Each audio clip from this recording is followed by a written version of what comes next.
So we're just going to search Ohio in Freesound, and we're going to use only these sounds. No samples, no kicks or snares from my library. Literally just these super crappy field recordings. Some guy talking, camel noise. I think I ended up using this for either the sub or the synth. Elevator sound, I thought there was a nice click there I could use. This auctioneer guy going crazy. I was like, that's a perfect vocal sample, some Skrillex kind of thing we can do. Then there was this bird. We're going so fast. Geese. I think I used the geese for something crazy. You'll see in a second. We gotta use the chant. And then some fireworks. I thought that has a nice little click on it. Just checking that it's actually indeed Ohio. Maybe a kick, maybe a sub. This alarm they had, I don't know what it's called.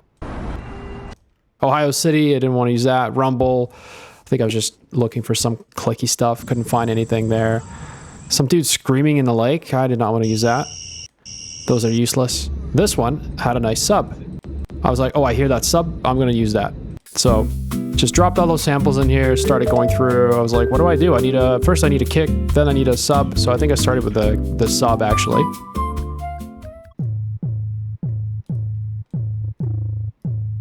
Kind of crappy sounding so far, but it'll get there. The thing with Ableton is you can just go crazy with it, right? You can go down to the cycle of the audio and basically make your own synth out of anything, even noise. Yeah, here come the geese. You're gonna love this part. So check this out. Take the goose. I pitched that thing down like 48 semitones, 48 steps. And then I'm like, okay, that's pretty subby, right? Let's add a pitch envelope. And, pretty classic move in Ableton, just make it into a kick and bada bing, bada boom. We have a nice, really subby kick, but it's too subby, right? You can't really use that. So I think I trimmed the tail off there. So we have a bit of a groove going. Then I'm like, okay, that have a little click there. Maybe that could be a snare or something. So I start cranking the crap out of it. I pitch it down. I put an overdrive.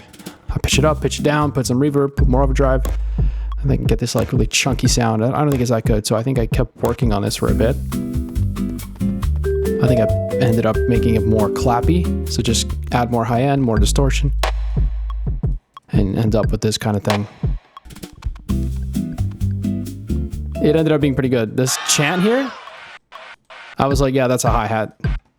Easy hi-hat there, just crank the highs and that's it. Anything with noise, it can be a hi-hat, right? And then I think I added a little erosion on it. So we've got a beat. It's really, really, like, I don't know how to say it. Like, it's not very punchy, but you'll see I do some trickery in a bit with the master bus and the sub. So this siren, yeah, it's called the siren. So this thing, I thought that's a perfect riser and like a downlifter. So and I put an R bass on the kick and put it at 40 hertz. That gives it a really nice sub. I mean, that pretty much fixed the kick because without the R bass, that thing was just not good.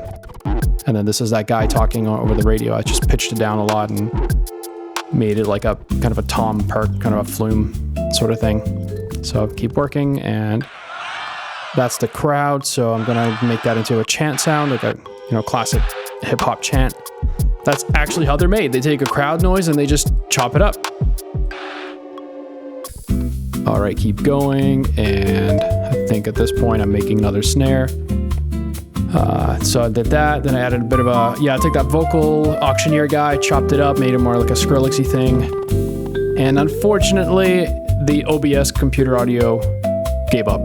Like, it just stopped recording. So all I had is just me breathing into the mic.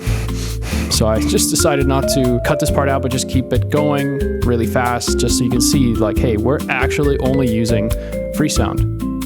And here we go. This is the final product.